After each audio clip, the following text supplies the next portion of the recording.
La deuxième partie est toujours un peu désertique, comme vous le constatez, mais les meilleurs sont restés. Donc ça va être beaucoup plus intéressant. Je n'ai pas de doute là-dessus. En attendant que Charles s'installe, je voudrais simplement dire, je ne vais pas faire une intervention en plus de tout ce que nous avons entendu. Je voudrais simplement noter ceci, que, me semble-t-il, la diversité est au cœur de l'ensemble des discours que nous entendons. Et même si les intervenants et le conférencier ont fait beaucoup d'efforts pour éviter ou atténuer le sens du mot intégration, il me semble que pour la plupart, le mot était là comme une présence invisible. Et il me semble aussi que même si le professeur d'entrée de jeu a dit que la diversité ne s'épuise pas ici au Québec et au Canada, seulement avec l'immigration, mais néanmoins l'immigration est quasi permanente dans l'ensemble des débats. Et alors je me pose, moi, la question de savoir, et les autochtones dans tout ça, on n'en parle pratiquement jamais, aussi si peu, ce sera peut-être l'occasion, c'est un appel du pied que je lui fais, mais il a tout compris. Voilà. Alors, autre chose, c'est que j'ai cru comprendre que parmi les scénarios dont on nous a parlé aujourd'hui, il y a par exemple accommodement raisonnable, négociation, approche interculturelle, peut-être l'approche consistant à réduire les écarts au niveau municipal, etc. Je me demande si l'interculturel peut être réductible en un mécanisme, quel qu'il soit. Sans doute l'interculturel peut-il aussi servir de mécanisme, mais peut-il être réduit ou réductible en un mécanisme, que ça s'appelle un scénario, une recette, une approche, ou je ne sais pas. Point d'interrogation, c'est vous dire, donc au Labrie, on est encore en train de débattre. Bon, bien, j'arrête de bavarder. Nous en sommes, mesdames et messieurs, arrivés au point où les Athéniens et les Spartiates s'empoignèrent. Eh bien, je vous prie de poser vos questions en évitant au maximum de longs commentaires pour que nous ayons assez de temps d'échange avec nos invités. Je signale donc que, je voudrais d'abord demander, s'il te plaît, on va jusqu'à quelle heure? Bon, on va jusqu'à 4 heures, donc il nous reste à peu près 40 minutes. Vous avez vu que quelque chose de très très interculturel sans doute, j'ai eu un blanc dans la tête. Tout le monde dit que je suis noir, mais de temps en temps j'ai des petits blancs dans la tête, je ne comprends pas. C'est très interculturel. Alors voilà, on prendra peut-être 2 ou 3 questions. Bonne idée, ouais. Et puis comme ça, une ou 2 réactions pour qu'on puisse avancer, s'il vous plaît. Puis je ne sais pas si ça peut circuler, mais ça serait mieux si on fait circuler un micro. Est-ce qu'on enregistre? Je pense que oui, et pour s'assurer que tout le monde puisse aussi se faire entendre. Mais présentez-vous ici. Ou peut-être qu'on peut juste faire circuler celui-ci. Je ne sais pas s'il va voyager. Sans fil, on va essayer. On va essayer. Allô, allô.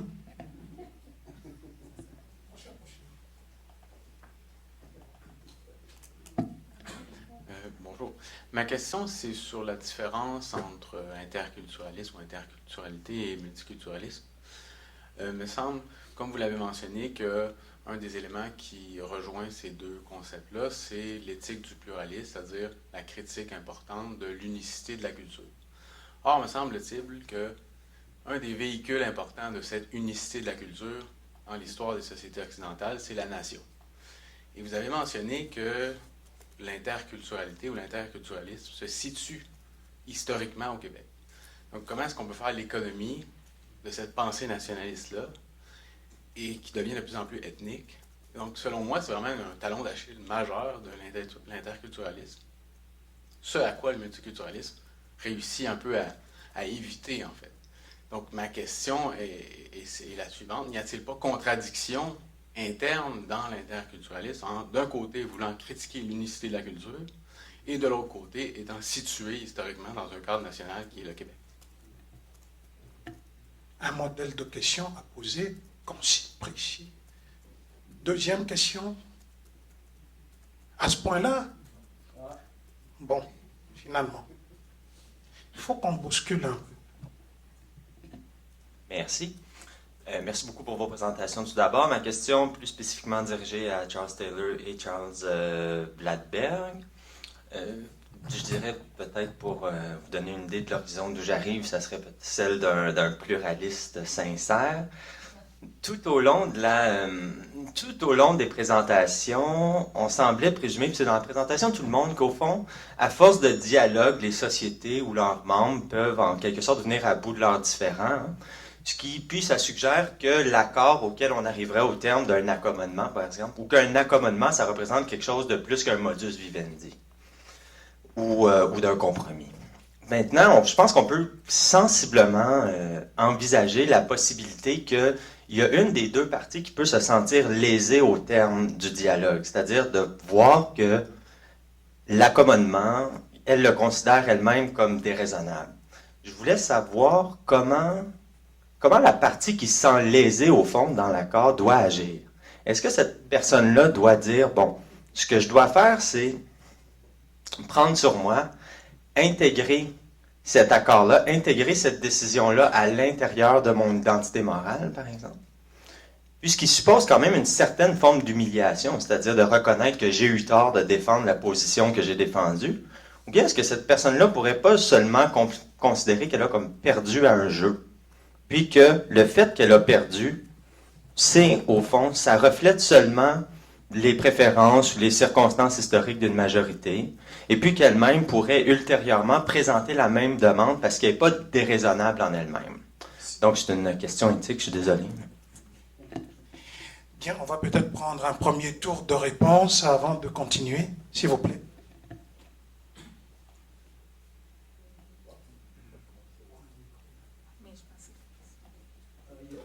La deuxième était pour vous. Oui, ok. Je vais aussi répondre. Oui, prends la première d'abord. Parce que je crois que c'est là où ce que je dis dans mon article est important. C'est le récit. Okay. Les deux, inter et multi, ils ont comme but pas de citoyens de première zone, seconde zone. La méthode qu'emploie le premier multi, c'est de dire, OK, il n'y a au Canada aucune culture historico-ethnique qui soit privilégiée. À la différence de ce qui existait dans le passé, quand j'étais enfant, le Canadien anglais normatif venait, ses ancêtres venaient des îles britanniques, et peut-être même pas d'Irlande, parce qu'ils sont... Et alors, on n'a pas de culture qui est attachée au Canada, culture ethno-historique. On crée une certaine culture politique, façon de faire, mais elle n'est pas colorée par n'importe quelle des multi-sources ethno-historiques de notre population. Ça a un certain sens parce qu'au Canada, en général, les descendants de gens qui viennent des îles britanniques, c'est à peu près 30 quelques pourcents, je crois. Okay? Alors, les Canadiens anglais, le reste du Canada, se reconnaissent là-dedans. Au Québec, 75% de la population à peu près, ça vient de ceux qui ont colonisé les rives du Saint-Laurent, n'est-ce pas? Et donc, ça ne représente pas leur façon de se comprendre. Mais il y a une autre façon d'envisager comment éviter de créer des citoyens de différentes zones. C'est que on admet que les nouveaux arrivants, ou ceux qui ont inventé de nouvelles identités pour eux-mêmes, même à l'intérieur, en échangeant avec la population de la société d'accueil ou avec le reste de la population, peuvent arriver à une nouvelle façon de concevoir la continuité historique. Ça va toujours être une société parlant français, etc., mais ça se conçoit différemment. En fait, ça arrive même sans immigrants. Nos enfants nous changent, encore plus que les immigrants. Mais avec les immigrants, il y a aussi des changements. Alors, on a le récit suivant. À chaque moment, la société d'accueil est en face de nouveaux arrivants ou de nouvelles inventions. Et on se brasse, on essaie de se comprendre, on arrive un peu à se comprendre et à s'apprécier mutuellement. Et on a une nouvelle version de la société d'accueil dans 20 ans qui va elle-même recevoir d'autres gens ou recevoir d'autres inventions nouvelles. Alors, c'est un récit diachronique que, en tant qu'arrivant ici maintenant ou inventant une nouvelle identité maintenant, vous avez droit au chapitre à l'élaboration de la culture commune qui va recevoir dans la prochaine recevoir d'autres gens. C'est ça le récit interculturel. Okay. Mais, est-ce que ça va toujours réussir? Ben, non, pas nécessairement, mais le fait de parler ensemble, discuter ensemble, entreprendre des projets ensemble, a de bonnes chances, et on voit ça dans beaucoup de pays d'immigration, a de bonnes chances de créer deux choses. Un sentiment de compréhension mutuelle et une valorisation positive de la diversité. C'est le cas aux États-Unis, sauf pour les ex-esclaves, il y a toujours des exceptions, et hispaniques maintenant, si on entend Trump, oui. Mais ça a été pire dans le passé parce que les premiers Irlandais étaient considérés comme absolument inaptes à la citoyenneté américaine. Alors, il y a moyen de surmonter ça. Le cas que vous citez, c'est mon cas dans le domaine de la politique. Moi, je suis social-démocrate, j'arrive jamais à... OK. Bon, je vais réessayer dans 3 ou 4 ans. Moi, j'aimerais juste dire que c'est extrêmement important d'insister, d'un point de vue interculturel, c'est important d'insister sur cette différence entre un récit interculturel ou une approche culturelle et la formulation particulière que cette racine a pris à travers la politique publique de l'interculturalisme. Moi, quand je lis les textes qui défendent l'interculturalisme du point de vue du Parti québécois, spécialement, je ne me reconnais pas comme interculturaliste. Je me reconnais comme citoyen parce que je sais que chaque société doit établir des balises pour s'assurer sa pérennité comme société. Et on sait qu'il s'agit d'une minorité fragile historiquement. Mais pour moi, l'interculturalisme, je l'ai dit avec Bouchard et dans des textes, l'interculturalisme n'est pas interculturel. Tout simple, c'est aussi simple que ça. Mais donc, à quelque part, j'ai trouvé les textes de professeur Taylor beaucoup plus interculturels dans le sens fort du terme que d'autres textes qui ont été écrits sur l'interculturalisme. Premier point. Deuxième point, c'est que un point où l'approche interculturelle rejoint l'interculturalisme, c'est sur la nécessité de nommer les rapports de force entre majorité et minorité. À chaque fois que le professeur Bouchard parle de la majorité, tout le monde se met on commence à avoir mal au dos un peu et puis des réactions allergiques partout. Mais d'un point de vue purement interculturel, on ne peut pas faire semblant comme s'il n'y avait pas une majorité ethnoculturelle, religieuse, historique. On ne peut pas faire l'économie de ça. C'est impossible de le faire. Et sur ce point-là, je trouve que le multiculturalisme représente une faille monumentale. C'est très beau, cette idée de s'éloigner de cette communauté ethnico-politique, religieuse des îles britanniques.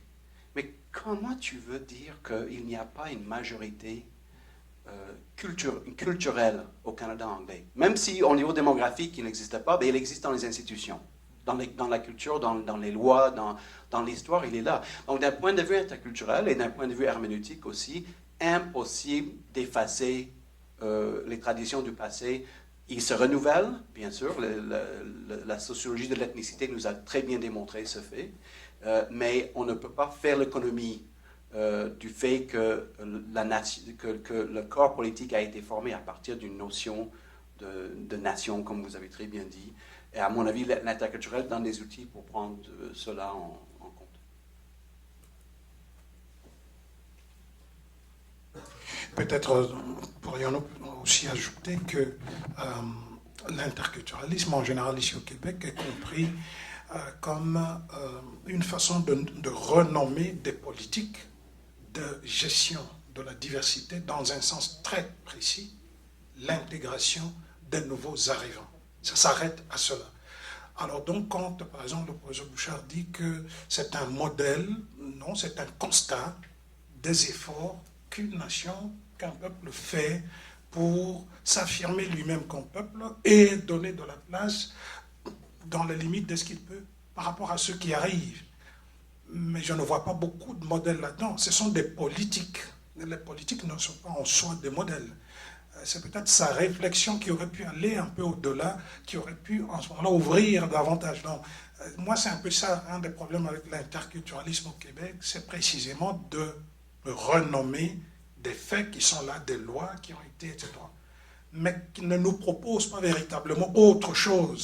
C'est l'affirmation, la confirmation qu'on est sur la bonne voie, et même qu'on est déjà un modèle. Et il dit exportable.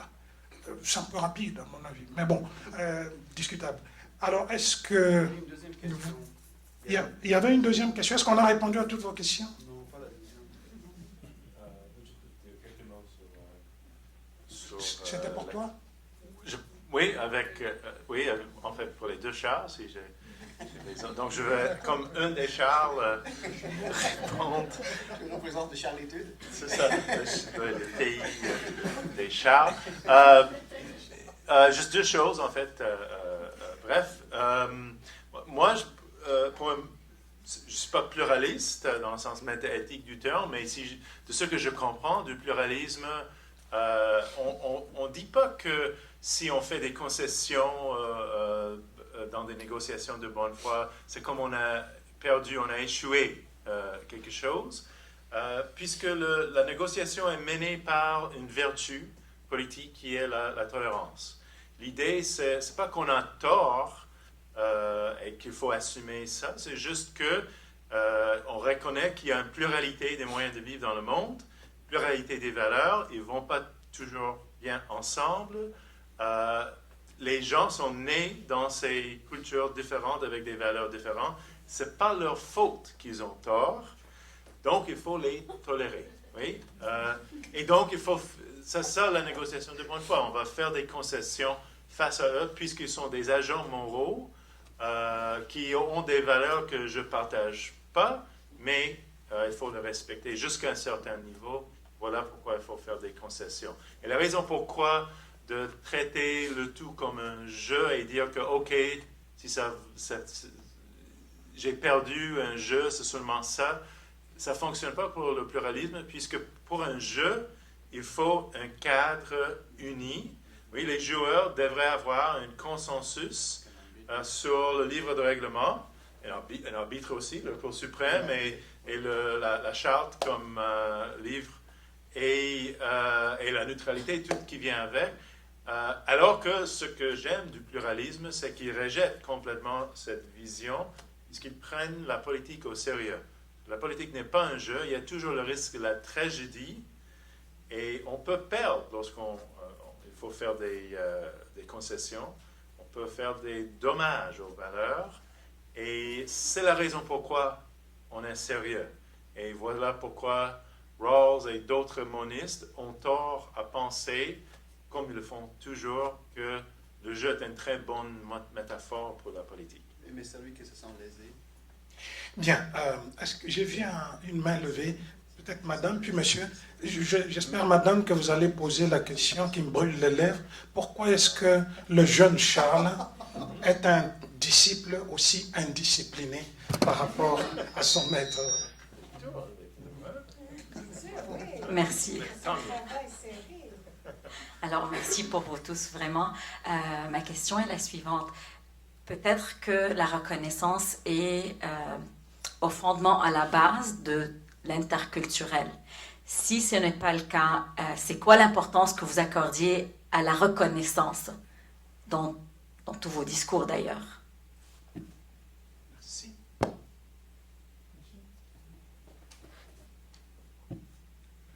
Très brièvement, j'aimerais souligner un point que j'aimerais savoir entendre vos réactions. c'est la question de la langue qui n'a pas été très discutée, mais je pense que c'est un vrai enjeu. Et quand on parlait tout à l'heure du multiculturalisme du Rest of Canada, là, quand même, l'anglais a une petite dominance, en général. Bon, c'est une petite remarque en passant, mais parler un peu de l'enjeu de la langue. On a parlé aussi de les Autochtones tout à l'heure. J'aimerais entendre aussi, quand on parle du grand récit imaginaire sur les rapports interculturels, on est vraiment pris dans un récit tragique, hein? Et moi, j'aimerais ça qu'on entende parler un peu plus de votre part. Puis un petit point d'humour par rapport à Charles II, hein? C'est comme ça qu'on l'appelait. C'était sur l'exemple qu'il donnait du vêtement. Et je me disais, d'exiger tout à coup que l'homme d'État porte un costume, c'est d'en faire peut-être trop dangereusement un État religieux. Nous sommes à vous. On prend, vous voulez, c'est vous qui... Si vous préférez 3, moi je pense que 2, ça nous permet de... Et puis la troisième peut attendre un petit peu.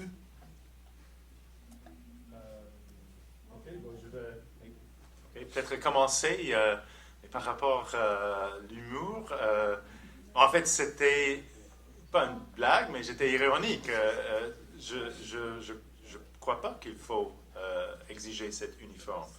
Au contraire, je crois qu'il y a des adultes ici et qu'ils peuvent décider par eux-mêmes quels vêtements ils vont porter, y compris les signes religieux. Et donc, j'ai mentionné cette chandail rayé pour un argument contre ce qui me semble être logiquement ce qu'il faut si on veut un État neutre. Et juste une autre chose par rapport à la reconnaissance, j'aimerais juste revenir à la distinction entre ces deux modes de dialogue, la négociation et la conversation, et ajouter comment, lorsqu'il s'agit des enjeux autour de la reconnaissance, soit pour les Autochtones ou la nation franco-québécoise, j'aimerais souligner comment on ne peut pas reconnaître à travers d'une négociation. On ne peut pas négocier la reconnaissance de quelque chose, puisque la reconnaissance est une forme de la connaissance, de la vérité ou non, et on ne peut pas négocier la vérité. Donc, soit, par exemple, les Franco-Québécois constituent une nation, soit pas. Et donc, ça, c'est quelque chose qu'il faut enseigner aux Canadiens anglais, dont je suis un Canadien anglais, et j'ajouterais qu'on ne peut pas enseigner avec la négociation, il faut la conversation. Et voici pourquoi je tiens à souligner la distinction entre ces deux, puisqu'ils ont des besoins différents pour qu'ils puissent des fois réussir.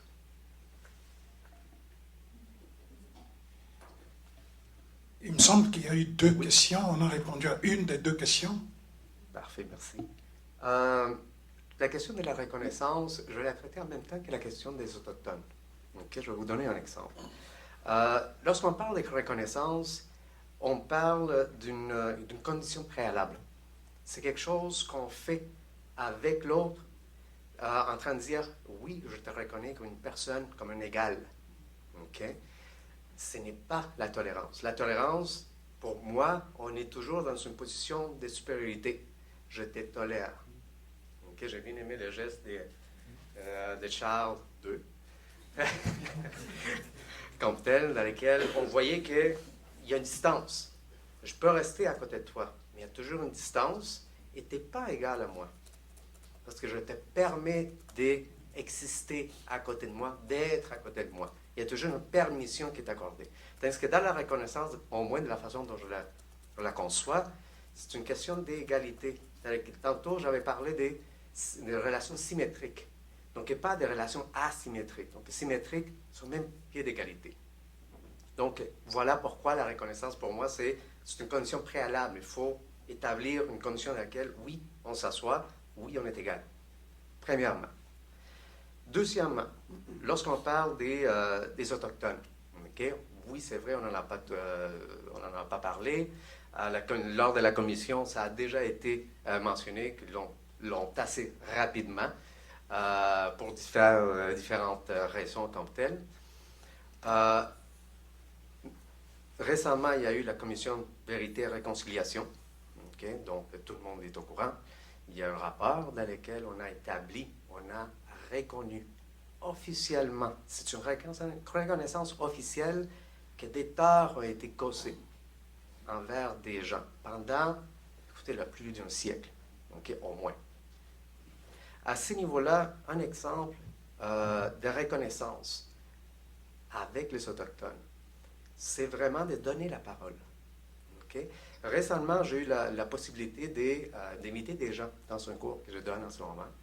Et c'était la deuxième fois qu'on m'a fait ça m'a été fait la demande de permettre à une femme autochtone qui a été dans les pensionnats de venir parler devant la classe. C'est une classe d'élèves de première année, de deuxième année, en travail social. Très important, parce qu'ils sont sur le terrain, ils vont intervenir auprès des gens, surtout des communautés autochtones, et si on ne connaît pas la réalité, on ne peut pas nécessairement agir d'une bonne façon. Donc, il faut défaire aussi les préconceptions. Donc, à ce moment-là, j'ai accepté. Okay? Je dis oui, c'est important, et surtout, lorsque les demandes reviennent, il faut reconnaître qu'à ce moment-là, qu'il y a une volonté de parler. On a besoin d'en parler. Donc, il faut reconnaître déjà ça. Et reconnaître la place de l'autre comme quelqu'un qui a quelque chose à dire et que c'est important et qu'il faut que les autres acceptent aussi de l'entendre. Donc, cette madame est venue récemment dans le cadre de mon cours et elle a parlé. Elle a pu expliquer son expérience. Vous pouvez vous imaginer quel type d'expérience qu'elle a eue. Et les gens ont été extrêmement réceptifs. Dans le sens que, je vous le dis, il n'y a pas eu un mot tout le long que la madame a parlé, a fait un témoignage comme tel. Et déjà, ça, c'est un espace. Même si c'est dans le cadre d'un cours universitaire, c'est déjà un espace des dialogues, des paroles envers l'autre. Un espace d'ouverture, déjà. Donc, c'est dans ce sens-là que peut-être, ouvrir des portes aux gens qui doivent parler de certaines choses, des réalités qui sont difficiles à mentionner. Donc déjà là, ça pourrait être déjà un exemple de reconnaissance comme tel. Merci. Un tout petit mot. La notion, le concept, je ne sais pas très bien, je préfère la notion de reconnaissance. C'est une notion qui m'intéresse beaucoup dans mes recherches actuelles. Et une petite nuance, mon ami, je pense que c'est davantage un processus. Il n'y a pas de raccourci. Ça donne l'impression que je te reconnais tout de suite comme un être humain. En réalité, il y a un gros processus parce qu'au point de départ, ça part d'un côté. Il n'y a pas de coup de foudre mutuel en reconnaissance. Ça part d'un côté ou de l'autre. Et même si moi je te reconnais, il faut encore que tu te sentes reconnu pour que vraiment la reconnaissance... Et tout ça, c'est tout un travail avec tout ce que ça peut impliquer. Ça m'intéresse beaucoup. Je suis actuellement en train de... En matière de culture, on nous dit que la culture n'existe pas. Étonnant. Alors, est-ce qu'on peut connaître une culture ou la culture de l'autre? Je pense qu'on peut surtout reconnaître dans l'autre un être habité, créateur, recréateur de culture comme moi. Et que par la suite seulement, peut-être, on peut aller vers quelque chose. Daniel n'est pas d'accord, vous allez voir. C'est son habitude. Allez, vas-y, il nous reste encore un peu moins de 15 minutes. 3 minutes pour te répondre. Ce qui est fascinant à l'heure actuelle, c'est dans la question de reconnaissance. Ce qu'on voit sur le terrain à partir d'approches interculturelles, c'est qu'il y a beaucoup d'immigrants qui ne veulent plus être reconnus. Ils se définissent comme des citoyens, et ce qu'on voit dans les pratiques, par exemple, dans le milieu de la santé, où on a l'impression, à partir d'une approche interculturelle, que quelquefois le service qu'on peut donner va être moins bon si on ne tient pas compte de la différence de l'autre, et l'autre peut nous contester. Ça m'est arrivé à moi-même parce que j'ai cette spécialité-là d'expert. Je suis consultante dans l'hôpital où je travaille, et un immigrant m'est arrivé avec son passeport. Madame, vous faites de la discrimination parce que vous avez ce titre-là et que vous vous intéressez à mes différences. Moi, je suis un citoyen canadien. Vous le voyez à partir de mon passeport. Et la menace était de me poursuivre à la Commission des droits de la personne.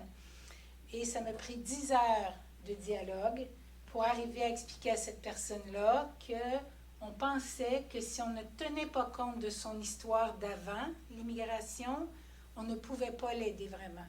Et du coup, que cette personne-là a compris, elle en a voulu à tous les autres intervenants qui est intervenu auprès d'elle depuis plus de 3 ans et où ça avait échoué. Donc, je pense que les questions ne sont pas si simples